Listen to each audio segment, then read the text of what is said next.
Hey guys, welcome back to my channel, and as you can see, this is another diamond painting video because this was actually something that was in demand, so to speak. A lot of members of my diamond painting group, which is Diamond Painting PH on Facebook, requested for a video on frequently asked questions, and since I'm not really an expert, I'll just try to do my best to answer as much as I can to hopefully help those, especially the beginners or the newbies in the group. And as you can see, what we will be doing is we'll be diamond painting together.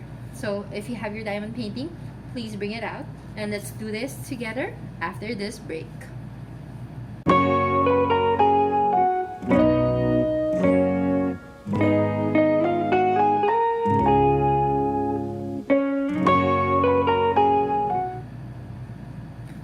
Okay, so we are back. Now let's go ahead and get started. For those who are new to this channel, thank you so much for dropping by. If arts, finance, family, reviews, unboxing are your thing, then this is the channel for you. Maybe you can subscribe, like, share, or comment. I would love to have your support. If you are new to diamond painting, this is just a beadwork. It's like cross stitch, but instead of stitching the X's, you just put the beads one by one. So in today's video, I will do my best to try and answer as much as I can about your frequently asked questions. So we had some questions that were dropped in diamond painting groups, which I am a member of, and I will be answering while doing the diamond painting as well. As you can see, we have some stuff here, and we actually did a review of the accessories that you would need or not need. I will link it down below or up on the upper right side on a card that you can check if you are interested and you want to know if diamond painting is for you and which accessories you actually need. Okay, so we'll go ahead and pour some here. Okay, let me just go ahead and tilt the camera a little bit so you guys can see better. Okay, so this is a huge tray. Okay, okay, there you go. So one of the questions that was asked of me is, what is the correct posture when you're doing diamond painting? I would say that the correct posture would be the same as the one being taught in school when we're writing. So it's kind of a 45-degree angle. So you need to make sure that your back is straight and you're not really super tilting down your neck, because if you are, it will actually hurt like in like a few hours. At most in a few hours your neck will start to hurt and you will have to stop doing your diamond paintings. Now for other people, what they actually do is they have this sort of like easel and then they put in their diamond painting so that it's at a 45-degree angle to you and you won't have to tilt down your neck. Okay, so for posture, it's just the same as when you are writing. You're not supposed to be super tilting down your neck, because if you are, then it will just hurt and then diamond painting won't be fun anymore.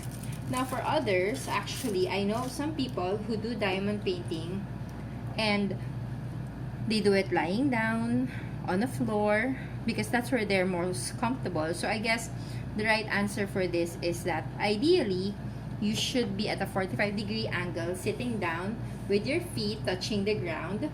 But for other people, that's actually not comfortable, and so what they would do is they would instead lie down. So I guess the right answer for this is that do what works for you. Okay, so do what is comfortable for you. But if you're just new, I suggest doing the 45-degree angle just to be sure that your neck won't hurt and then you won't enjoy your diamond painting anymore, because diamond painting is supposed to be about having fun or relaxing or just kind of blanking out your brain, because you know right now the world is in chaos and there's just way too many things going on that sometimes we just want to do something repetitive and something that doesn't require a lot of brain function, just so we can all relax. Okay, so that's for posture. Now for lighting setup, I suggest, if you can afford to get a light pad, get one. And then get one that's about A4 in size. That should be your smallest. And if you can get something bigger, because you like doing big projects, then go ahead and do so. But it can be quite expensive to get a light pad. A decent one costs more than 500 pesos, or about $10. So if you can't afford that, which is very understandable, just use either the light on your phone, like what I'm doing right now while doing this video. I'm using the light on my phone, and then use natural light or an overhead light. Don't use a yellow light, because though that's very cozy, it's not good for your eyes. It's not good for your diamond painting, especially if the symbols are not clear, or if it's confusing, like you have a U and then a closed parenthesis, and then you have a open parenthesis. Like some patterns tend to have that. It's very frustrating. It's very hard. So just make sure that you have ample light, or more than ample light, so that you won't have eye strain. Okay, that's really very important. So next question that we have is round versus square. You know, for this one, I would really have to say that it depends on your taste. Okay, so I started diamond painting around 4 to 5 years ago, and squares were not a thing. I'm sorry, but they just didn't exist back then. It was just all round beads. So I got accustomed to doing round beads. So when I first experienced square beads, it felt like a nightmare. Okay, I'm sorry, but to me it was just like a nightmare. I had to align everything. I had to make sure there were no gaps. I had to make sure that everything was in order, as opposed to round beads where I just kind of placed everything, and you know, it was okay.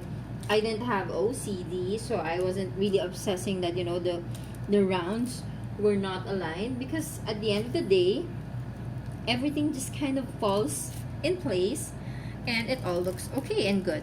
You know, if there's a little bit of a skew, it wasn't enough to really be a bother to me. But then again, that's for me personally. Okay, so pros and cons of round. Round is easier for me to manage, as long as you're not the kind of person who wants to make sure that all your lines are in perfect order.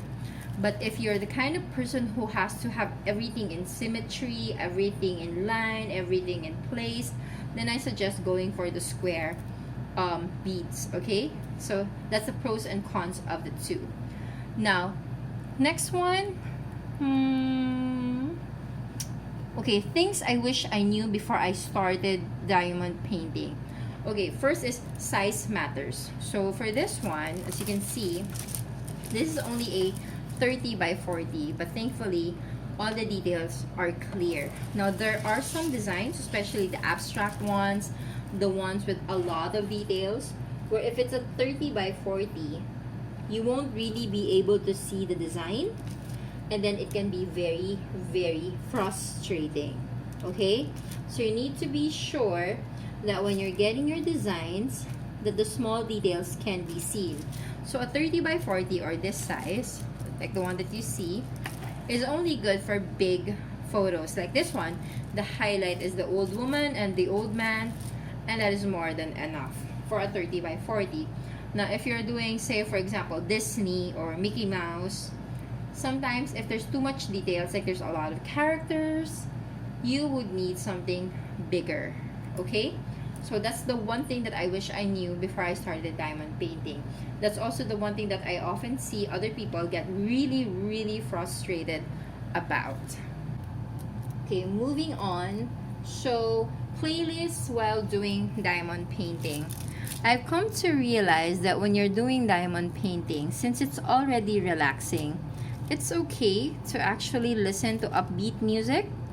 Or if you just really want to go full Zen mode, you can listen to the sound of the beach, the waves crashing, hummingbirds, nature sounds. If you're into old school music, you can listen to Beethoven. You can listen to musicals, instrumentals.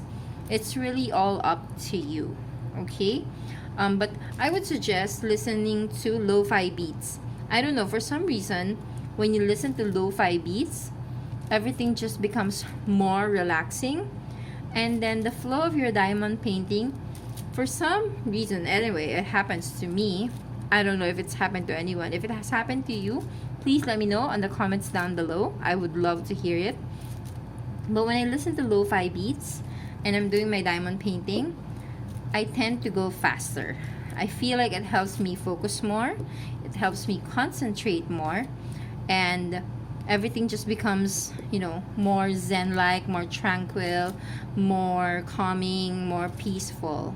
So that's for me, playlist, okay? Next one, how to organize your beads and stuff when you're done. So what I make sure to do is never, ever, ever leave this. Because if you have cats, you have babies, for some reason they will find it and they will mess with it and they will make life hard for you. So I make sure that I put everything back in order. So in this case, I put it in my ketchup bead storage, and I make sure that this is snapped so that there's no chance of, you know, things flying off. And then I put everything in the storage. So I have mine here, I have mine there, so everything's just there with my phone charger, and I store it safely. Because beads, when you lose it, it's gonna be really hard. Okay, how to do frame if you can't afford it. Okay, if you can't afford to have it framed, there are ready-made frames, or you can also buy illustration boards, cut it out, tape it, and then make sure that it's really flat, and then cover it with plastic sheets. I think that's the best way to frame it. It would still look awesome. And if you're gonna give it as a gift, it's a really DIY way of giving someone a gift. And I'm sure that, you know, if they are the right person, they will appreciate your efforts. Okay? Next one is, how much should you sell your finished diamond painting? What I heard is that if you're selling your diamond painting, it should be 2 to 3 times the cost of your diamond painting. So if all of this cost you around 500, then you can sell this for 1,500. I've never really sold a diamond painting. I do this for fun. I do this as a therapy for myself. I do this to help calm down myself. So I've never really sold one. I give this as a gift, so I'm not the right person, I guess, to really tell you how much you should sell it. But what I've seen is that people often say 2 to 3 times the actual cost of everything. Okay?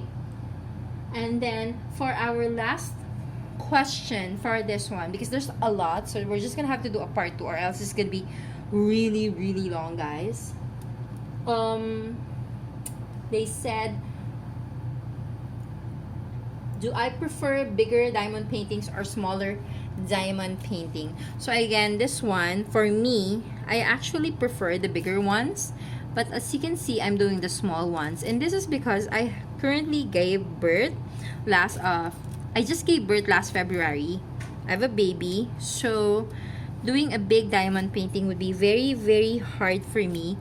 But since I still want to do a little bit of diamond painting, what I'm doing right now is I'm just sticking to the ones that are 30 by 40 centimeters. Because this one gives me the chance to do my diamond painting without having to commit big time or full time to something that I might not be able to finish in just a few months. Which one do I prefer since I've already done both? I actually prefer the bigger ones. I don't know, but there's just something about seeing it on display in your home, and it's this big work of art. Yes, I dare say it's a work of art because it's something that you put your heart and soul into. You spend a lot of time doing it, and it's really gorgeous. The end product is really gorgeous. It's something that you can show off. It's something that you can give out to friends. So for me, that's my choice. But right now, since I have other things that need my attention, I'm focusing more on doing smaller ones just so I have something to do. And it's an easy way to pass time. It's a easy fix, so to speak, because you know, you just do this for a few days or weeks or months if you're really busy. and then you have something. But preference wise, I would love to do more big diamond paintings, like we're talking at least 5 feet in height. That's the kind of diamond painting that I would actually do. And then once done, I have it framed.